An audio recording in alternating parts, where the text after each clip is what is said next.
Good morning, everybody, and welcome to a very cramped day in the canyons.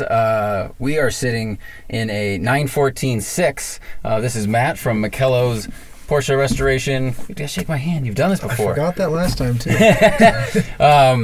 All things Porsche restorations, repairs of old stuff, some cool like Concours level restorations, and things like this. Mm-hmm. So why don't you want to tell the people what we're sitting in? This is a 914-6. Fully restored by our shop, Michello's Classics. We did everything basically to factory spec on this car. Interior, exterior, the engine was built to the original 2.0, has S cams in it. But besides that, basically stock, a little lower than the average ride height on these, but yeah. So S cams, a little more power up top. A little more top end power, yes. A little more top end power, slightly lower. These cars are really interesting because they're very light, first of all. I mean, they're lighter than the 911, which you also brought one of those, but I mean, they're lighter than that. They have the wheelbase is 7 inches longer than 911s, which is interesting. So they're more stable, probably because of the mid-engine plus a little bit longer. They didn't catch on really big when they were for sale. They were just kind of this weird Volkswagen Porsche thing. It was kind of weird at first. Eventually, in the U.S. they did really well. Actually, the 914s in general. The 914-4 sold super well here, right? The 914-4 sold super well here. The 6s, I think it was that thing where they were priced too close to the 911. Well, it was. They were priced too close to the 911, so people were like, "Well, I'd rather just pay a little more and get a 911." Totally. So yeah, but now they're kind of like this cool. They're kind of rare. Yeah, they're rare. I think they made like 3,000 914-6s or something. It's a little over 3,000, and just about 1,500 came to the U.S. So that is not a lot, and it's a cool platform, and they have this wonderful dog leg first that's like shaped like it's a lot of fun, like a candy cane. So we're gonna see what this thing's about.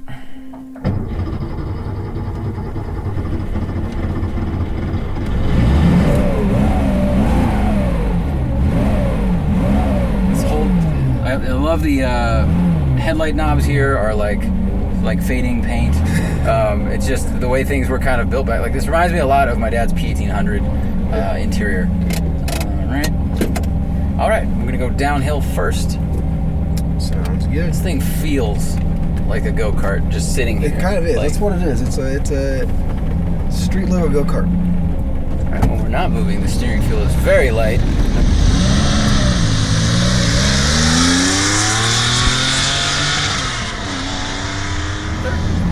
Might be in third.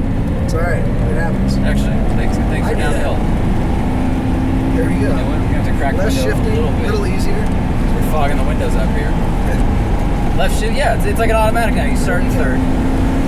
All right. Downhill, you can pull So this feels like it's got many turns lock to lock. Is that correct? Like I haven't done a U-turn in this thing yet, but just judging by the amount of steering and the light, how light it is, it feels like it's got the old school rack back in the day of maybe 3-4 turns lock to lock. Yeah. This thing handles very well because of the mid-engine. Yep. The only thing you kind of wish on these that originally they came with some bigger wheels, but it'd be hard to fit that in there. Yeah. And bigger tires. It doesn't seem like there's much room. Yeah. Well, and a lot of people they take these and they do the GT flare so you can fit some bigger tires in there. And when you drive one of those, I mean, they really hold the road well.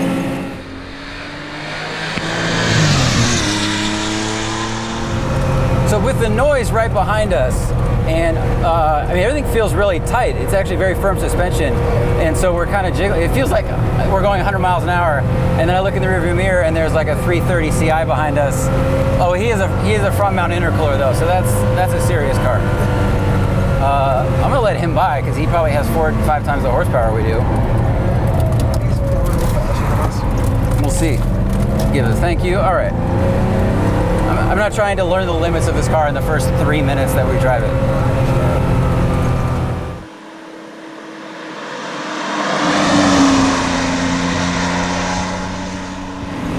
It's a weird car. It's just, with the mid-engine, it's awesome to drive, but you wish it just had a little more to it, Feels really solid. There's no wiggles. There's no creaks or cracks going on. The front end is, despite having very easy steering feel, like the front end is very communicative. Like when it's going over these little bumps, I'm feeling those bumps through the wheel. possibly just because everything is so buttoned down and so well restored. But you know what? To be honest, like I can't really tell how much angle the front wheels have. I can just tell if they're going over bumps or not. It's a very different kind of feedback. Yeah, and that's also partial. We lowered it a little bit, and we actually did upgrade the suspension a little bit. We put just different bushings in it. It's a little stiffer, right? But handles better. Oh, definitely. It's funny how a lot of cars nowadays have like solid mount subframes or solid bushings, and then a lot of the compliance is in the suspension. And you know, some people might sit in this and go, "Wow, it feels stiff." And like, well, not really compared to new stuff. It just doesn't have the suspension technology at that time to balance out that like really solid mounting structure. Yeah, I mean, the suspension back then was just simple. We didn't have it way up today, so.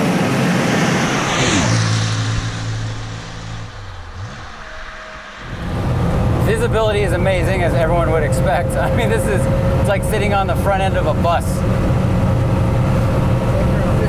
Yeah, fish tank feels really stable at speed. I think it's got a nice, not quite square stance, but the mid-engine balance is really noticeable. I mean, so you brought two cars from different, two 911s from different videos.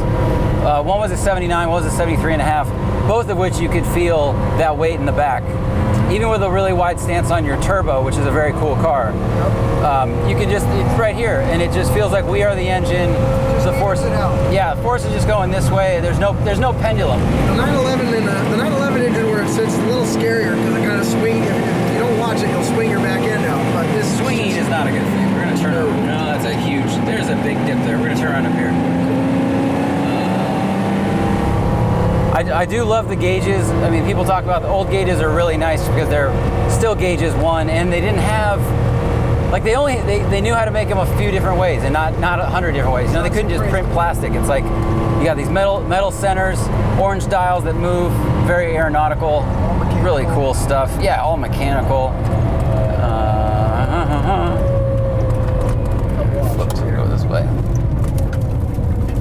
Okay, now for those of you who can't see my hands, which is everybody, as I said, the shifter is very strange. It's a dog leg first.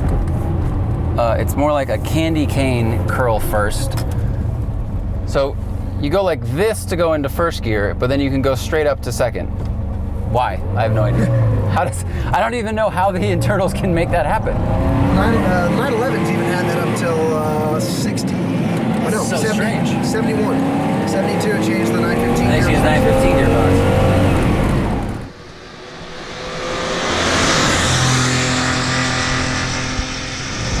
Does sound cool, but it's not.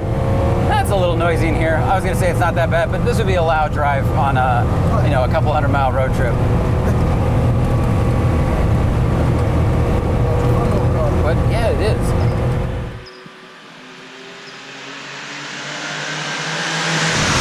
The seats are really interesting. It's got a bench style seat, but my seat is actually individual and can move front and back, and actually has a little bit of tilt on the bottom we just discovered, which is very, I don't know, it's cool.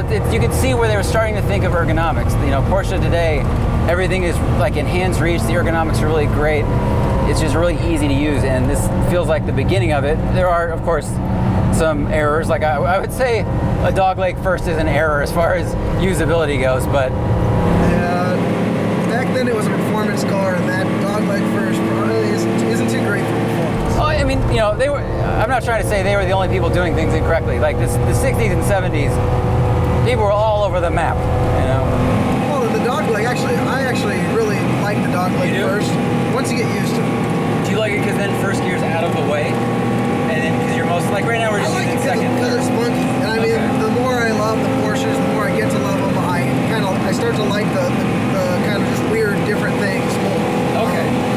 Yeah. So what are your, I don't know, top 3 Porsches? Because you work in the industry, you're around a lot of really cool classics that like everyone would have one of those on their dream list, and you've got like 3 to 5 like in the garage. Oh, that's tough because to me it's like whatever car I'm in, it's like my favorite just because I have fun in all of them. I would say the 914 is up there, the 914-6, just because it's a blast to drive, and it is just different, you know. I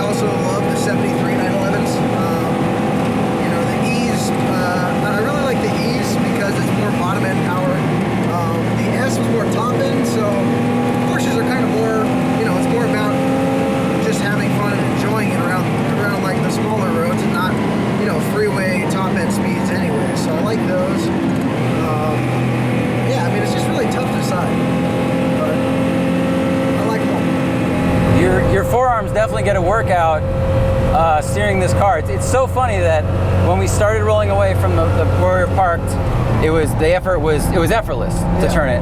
And now in the corner, like I can feel my arms kind of waking up a bit, and the back does talk to you through the seat. You know, you feel like the little undulations through the back suspension. No, the engine's right there. Yeah, it is, but it's much easier. It feels much easier to go quickly than like that turbo you brought before. Yep. That was also a little bit of me just being a little intimidated of learning the true rear engine platform with a 400 horsepower car that is worth X amount of money. So I wanted to kind of ease into it. But this just, I don't know, it feels really nice. These are actually sometimes in the turbo price range. Wow. So the 914s are kind of taking a jump. The 6s are taking a jump right now. They were very rare. Like the 914-4, they sold super well when they were around. Now not. Yeah, I mean it's kind of a Volkswagen is what it is. The 914-4s because Volkswagen put them together. Right. I think it was like the last car that Volkswagen had to order through Porsche. They had a contract, and they needed to do one more thing, and then they pulled the project like halfway through, and there was some like corporate struggle happening. Well, that's why I like the 914-6s because you can tell with the 6s Porsche put them together. They built the 6s to have. Basically, they built the 6s to have the 6-cylinder engine in them. Yeah. And I don't think they really even planned on having the 4-cylinder, but then when they had the issues with, it being in the same price range as the 911, Volkswagen had just came out with a engine that was basically the exact same dimensions, so they could fit it in these cars, and that's when they teamed up with Volkswagen and had them assemble the 4s. Was that the 1.6? They had a couple different engines that came in this, right? It was like the 1.7, the 1.8, and then the 2. Oh, that's right. 1.7, 1.8, not 1.6, 1.7. It was 1.7, 1.8, and then the 2. And I mean, they're fun cars too. Just the 914-6s have a lot of the same components that the 911s have in them, and you'll notice like the steering column on the 914-6s. Oh yeah. On the steering column on the 914-6s, they've got the same steering column as the 911s. You might not. Oh, that was fourth. It's all right. That was it fourth. happens. And you kind of need to make sure you push it. Yeah, there you go. Now you way over. Yep, way over. You've had it multiple times. Pretty impressive. Did I just do it again? You might just need to give it more gas. I probably do. Old cars.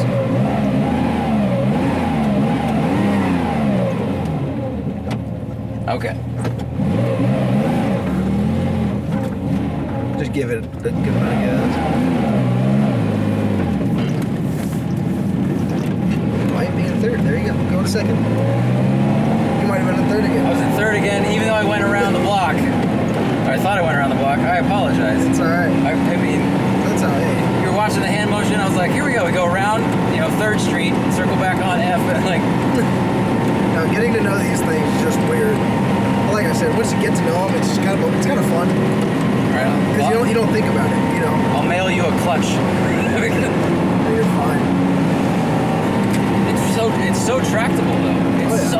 This is really confusing my brain. If it had a little more tire on it, yeah, it would be super nice. What's the biggest tire someone has fit on one of these? I couldn't tell you that, but I think you could probably fit about 205s on these.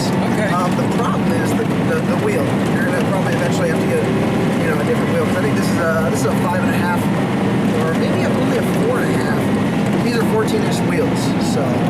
Yeah, that's hard to find. You need to go shopping at like the Mini store or the Miata store. Yeah.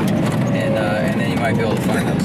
Well, this was really interesting. I have kind of admired these and been curious about them. I mean, since I was like a kid. Like I saw them around Santa Cruz. I think they were probably the. Well, they're all over the place, yeah. Yeah, the 914-4 especially. There was a big Volkswagen community, and they just seemed like a really interesting platform. Mm-hmm. Really cool experience. Like, so strange that this is so easy to turn, and then as soon as we start moving, it gets like harder and harder. But it gives you a lot of really cool feedback. I mean, this is why people like old cars. I mean, even just the spring on the gas pedal It's like it's firm. It's got like a little bit of mush to it at the same time. It's there. It's there. I mean, the carpet in here is super nice. And look how the most basic center console I've ever seen in my entire life. It's like shifter, a throttle control. It's like an idle control. And then what is this? Actually, we didn't even go. What is this red one? Is this eject? That's heater. That's heater. Window. Oh, it pops a little defrosters. flap up thing. It's window defrosters right Oh, here. cool. So you pull that up and you do this. It's almost like an old-timey car sound. Yeah. Auga.